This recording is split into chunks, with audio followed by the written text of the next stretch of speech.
Olá, pessoal. É muito bom estar falando aqui direto para vocês novamente. Tentei poupar vocês um pouquinho de olhar para essa cara, mas não deu.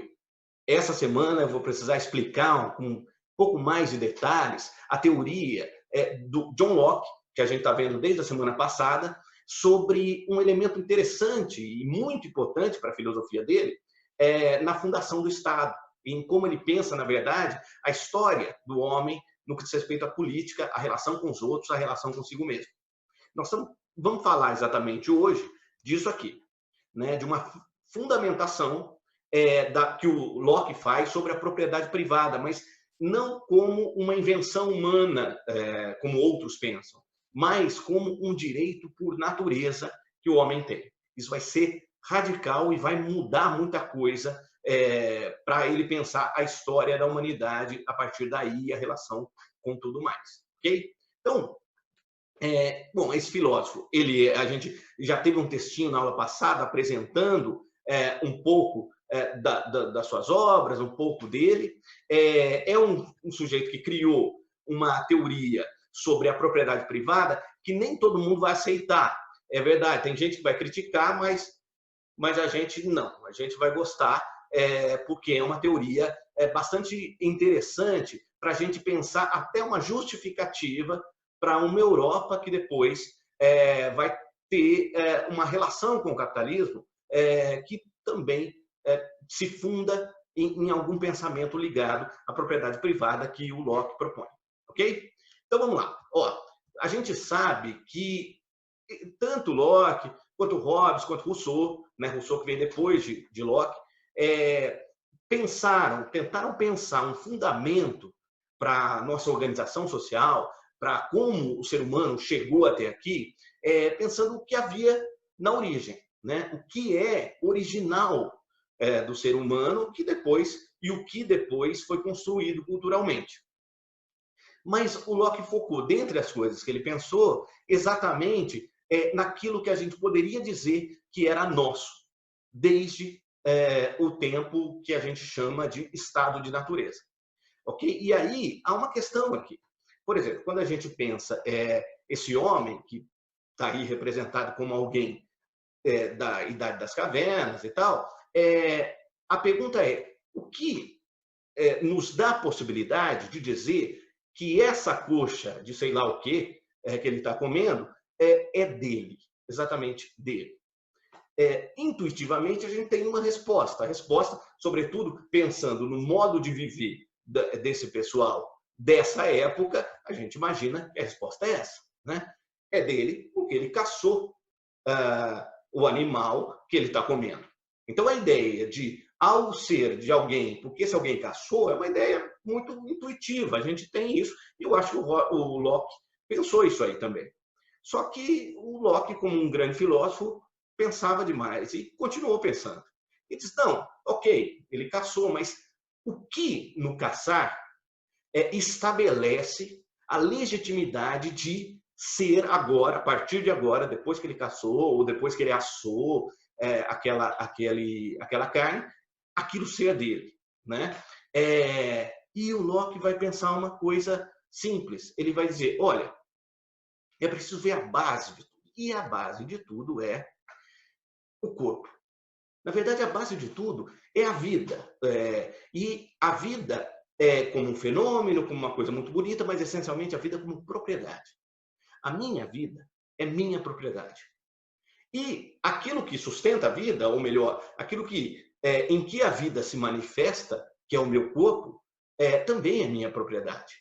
O meu corpo é minha propriedade, os movimentos do meu corpo são minha propriedade. Então, para que algo de fora de mim se torne propriedade minha, naturalmente, o Locke diz: é preciso que eu misture alguma coisa que é naturalmente minha a essa coisa que não é. E ele vai dizer que o trabalho vai ser essa mistura. Então, por exemplo, quando uma manga, você pensar uma manga que está lá no pé, e uma manga que está aqui na minha frente, descascada para eu comer. Há uma enorme diferença entre isto e aquilo. E aquilo não se torna naturalmente, sem que eu intervenha, nisto. É preciso que alguém vá lá, pegue a manga do pé, traga, lave, sei lá, tire a casca e pronta está para eu comer. Esse trabalho mistura algo que é próprio, original, natural do ser humano, daquele que pegou, a essa coisa que é a manga. Então, agora a manga, mais ou menos contaminada de mim, através do meu trabalho, aí eu posso dizer que essa manga é minha propriedade. O Locke, então, ele foca no trabalho como algo que vai legitimar. Isso vale para a pessoa que caçou, né? Mas vale também para quem pegou a manga e assim por diante. Então, nesse primeiro momento, tem a base do raciocínio. A base do raciocínio o trabalho transforma algo que é de fora em algo que é próprio, que é propriedade da pessoa. Bom, até aí tudo bem. E aí a gente pode extrapolar esse pensamento. Vamos imaginar que esse rapaz aí, ele tem uma espécie de gana, assim, sabe? Uma vocação para caçar. E ele caça absurdo, assim, caça demais, Nossa Senhora, como ele caça. E aí o que acontece o resultado dessas caçadas vão ser, a gente imagina, por esse raciocínio, também uma série de pequenas propriedades que ele vai acumulando, já que em todas essas caçadas ele misturou o seu trabalho às coisas que ele caçou, ok? E aí que o Locke vai dizer, então, não é tão simples assim. Sabe por quê? Porque de tudo que a pessoa caçou, se ela caçou mais do que ela pode comer, ou mesmo se ela pegou mais manga do que ela pode comer, acontece uma coisa na natureza que é isso aqui. E aí, aquilo que apodreceu, ou aquilo que não vai dar para consumir, porque é demais para a pessoa consumir, a pessoa não devia ter tirado da natureza para si. E quando ela não devia ter tirado da natureza para si, não é, então, propriedade da pessoa. Isso é muito interessante, porque o Locke vai ter uma visão de que só há uma legitimidade na propriedade quando você mistura o seu trabalho. Legal. Mas também quando não há um desperdício de você pegar mais coisa do que você mesmo pode consumir. Porque aí você está tirando de outra pessoa ou de outro ser que iria ele consumir essa fruta, enfim, o que seja. Ok? Então, essa questão vai fazer Locke não aprovar o seu comportamento se você fizer isso no estado de natureza. Mas vamos imaginar, né, já disse, né, que essa vocação para caçada é uma coisa extraordinária. A pessoa não consegue deixar de caçar, ela sonha com caçada, entendeu? Ela tem um ódio do curupira, assim, que ela quer mesmo na caçada. Ok. Como resolver isso, né? O Locke diz, olha, dá para resolver isso pensando numa propriedade por natureza, uma espécie de uma legitimação da propriedade. Mas não é à toa. Você vai precisar, não é de qualquer jeito, desculpa. Você vai precisar pensar em processos de troca entre as pessoas. E aí você diz, tranquilo, né? Eu posso pensar, por exemplo, essa carne e achar alguém, por exemplo, que também tem uma vocação para colher maçã, né? Uma espécie de Eva turbinada, assim, que é uma máquina de pegar maçã em tudo quanto é lugar. E aí eu troco a minha carne com a maçã. E aí resolveu. E aí o Locke diz, calma, não é tão simples assim. Porque se você trocar por maçã, você vai ter um monte de maçã e vai ter mais maçã do que você pode comer. E maçã, pessoal, a gente lembra que, né, é melhor saber disso antes de morder. Mas independente desse fato, a questão é que você ainda estará desperdiçando, ainda não terá a legitimamente sua. Bom, então tem que ter uma outra saída, e o Locke tem uma saída. Ele diz, olha, se você, em vez de trocar por maçã, trocar por algo que não estrague, né? Algo que não seja perecível, uma pedra, um pedaço de tronco, sei lá, um pedaço de madeira, ou um instrumento, pensando no nome das cavernas, vamos pensar um tacape. Com esse tacape dá para ele caçar mais, né? Ele pode abater mamutes com esse tacape e extinguir essa espécie, enfim. De qualquer forma, se houver uma troca da carne que ele caçou, né, dos animais que ele caçou, por algo que não é perecível, é possível que a coisa funcione, né? Pode achar alguém também que tem um dom para artesanato, vai fazer um monte de tacape, ou vai trocando de um para o outro, e até porque não importa muito que seja tacape, importa que não seja perecível. Nessa situação, você vai poder acumular. Essa é a palavra, acumular. Nós estamos falando, quando eu falo acumular, eu estou falando de riqueza, né? De acumular riqueza, que pode ser um monte de tacape, pode ser pedras que as pessoas consideram valiosas, que a sociedade determinou que vale. Isso não importa. Importa que o que Locke acabou de fazer foi legitimar, foi fundamentar filosoficamente o direito por natureza de ser rico, né? O direito de natureza de acumular riqueza, desde que seguido ou respeitadas essas condições, né? Em que o lastro original desse direito esteja naquilo que lhe é mais próprio por natureza, que é o seu corpo, que é o seu trabalho. Ok? Então, legal, nesse momento você diz, nossa, agora eu estou bem, entendeu? Se você tiver uma conta bancária muito recheada, você pode dispensar terapeuta, coach, guru, sabe? Toda essa galera, porque agora sim acabou a culpa, pessoal. Agora você está legal, você está feliz, né? A menos que você diga, não, legal, eu acho interessante acumular objetos, ouro, essas coisas assim, mas o que eu gosto mesmo, sabe? É de latifúndio, sabe? Eu gosto de latifúndio, eu tenho uma coisa com campo e tal, então eu queria latifúndio. Dá para eu ter, John Locke, latifúndio? O Locke vai dizer, dá, mas também não é assim do nada você vai ter latifúndio. Para você ter legitimamente um pedaço de chão, o Locke vai seguir o mesmo raciocínio. Ele vai dizer, olha, não dá para você ter mais terra, cercar mais terra do que você pode cultivar. Porque parte dessa terra ficaria ociosa, ficaria lá sobrando, você não vai misturar a essa parte que ficou sobrando o seu trabalho. E se você não misturar o seu trabalho, o que acontece? Você não consegue transformar aquilo em propriedade privada, em propriedade por direito natural sua. Ok? Então, não tem jeito. E aí, você vai dizer, então, mas é que aí eu vou ter que ter uma chacrinha, sabe? Eu queria assim mesmo o latifúndio. Como é que eu vou carpir um latifúndio, gente? Não dá. Eu quero Mato Grosso, sabe? Aquelas fazendas no Mato Grosso, que dá aquela enchente, aquele gado boiando, assim, nadando, essa coisa maravilhosa. Eu quero isso. E aí o Locke vai dizer, bom, então tem uma saída. E a saída é essa aqui. Vocês vão dizer, mas aí as pessoas ficam trabalhando, né? E isso, você põe pessoas para trabalhar. Mas aí você vai ficar nervoso, sabe? Eu sinto que você vai ficar nervoso, vai dizer, olha, não tá legal isso. Por quê? Porque o trabalho dessa pessoa aqui é dela.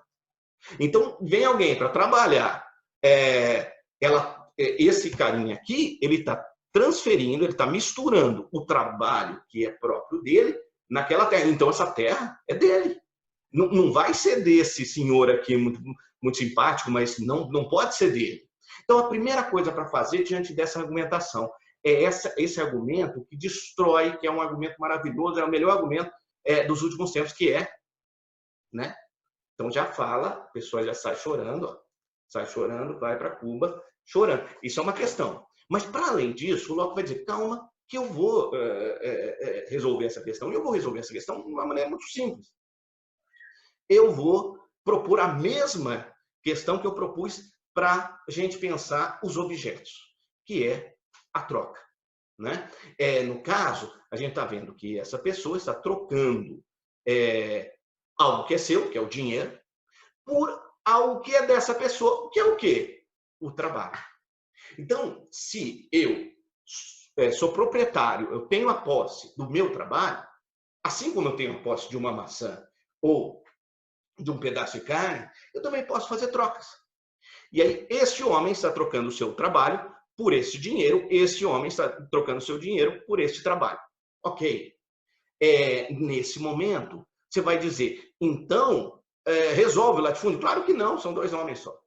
Mas o que dá para dizer é que esse homem agora tem o trabalho dele e o trabalho de outro homem, são trabalho de dois homens para serem misturados aquelas terras.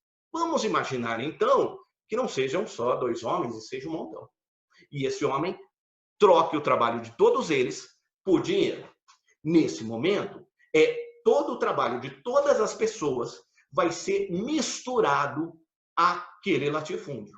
E aí aquele latifúndio, então, vai poder ser da pessoa que é dona daquele trabalho que foi misturado. E quem é a dona daquele trabalho que foi misturado? Bom, uma vez que esse trabalho de todas as pessoas foi vendido a um só, a dona do trabalho de tudo, que misturou em tudo, é uma pessoa só. E aí, gente, dá para você ter o seu latifúndio, né? Dá até para você descansar enquanto os seus amigos trabalham, né? Dá para você viajar a Miami, Orlando, se a safra baixar, Olímpia, mas isso não tem problema, Olímpia é legal, né? E a partir disso, então agora você está tranquilo, porque Locke justificou a riqueza, o acúmulo de riqueza no que diz respeito aos objetos, o acúmulo de dinheiro, enfim, de ouro, e também a posse da terra, ainda que ela seja imensa, essa terra, desde que, tendo como lastro original aquilo que era seu por natureza, que era o seu trabalho. Ok? Então, bom, nesse momento, você que é muito rico, você que é do agronegócio, está com um sorriso de orelha a orelha, né? Sorrindo porque você está dizendo, Locke, muito obrigado. Sabe, agora sim eu durmo tranquilo, sabe, eu me sinto tão bem, assim, sabe, tão empreendedor, uma pessoa esperta, eu me sinto agora muito mais inteligente do que eu era. Legal, tá tudo muito bacana aqui, mas, gente, essa história, ou melhor, essa teoria, ela tá tão bacana, tão bonitinha, e bonitinha porque ela tá fácil da gente entender, né? Ficou simples, ficou bacana. Locke fez isso e uma galera enorme de ricos, proprietários de terra, diz, valeu, Locke. Mas parece que a realidade, ela, apesar da teoria ser muito simples e fácil e bonitinha, parece que a realidade ela não é muito simples, não é muito fácil e nem sempre bonitinha. Para a gente pensar o mundo, as relações no mundo entre as pessoas, a gente vai precisar dos filósofos, mas é claro que a cada teoria que apareça, a gente vai ter que questionar se essa teoria tem e se, e quando. Porque quando acontece isso, se acontecer aquilo, nessa situação, você coloca, sim, o filósofo contra a parede, mas tudo bem, não contra o filósofo, mas a favor do pensamento humano. E aí, a partir daí, a gente vai tentar pensar essa explicação, essa fundamentação da propriedade privada feita pelo John Locke, grande John Locke, a gente vai tentar pensar agora a partir de alguns outros elementos. Então, vocês vão acabar de assistir esse vídeo e olha que legal, vocês vão fazer uma coisa nova, que é assistir a um outro vídeo. Esse outro vídeo é um pequeníssimo documentário, não é recente, mas é um documentário brasileiro, e ele simplesmente brinca com essa questão das trocas. Mas ele fala da realidade de uma maneira para além desse joguinho, trocar aqui, dali, tá? Ele joga alguns elementos do real, e sendo documentário, então são fatos reais, são situações reais, ele joga para a gente pensar um pouquinho. Então, a partir de agora, eu convido vocês a assistirem ao outro vídeo, e essa semana vocês vão ficar, daqui até outra semana, pensando nessas questões. Na outra semana, a gente apresenta algumas atividades, algumas questões para vocês apresentarem que reflexões deu para fazer nesse meio tempo, tá bom? Então, o que vocês vão fazer é isso aí. E, pessoal, eu termino dizendo uma coisa muito, muito assim, que é isso, sabe? Isso aqui está batendo forte, a gente está distante, isso está doendo, sabe? Enfim, é melhor não falar mais nada, né? Senão isso aqui, nossa senhora, eu vou chorar aqui. Então, muito obrigado por assistir. Não vou pedir para você dar o seu joinha, né? Para você clicar aí, se ligar no canal. É só uma videoaula para vocês. Um abração e até a próxima.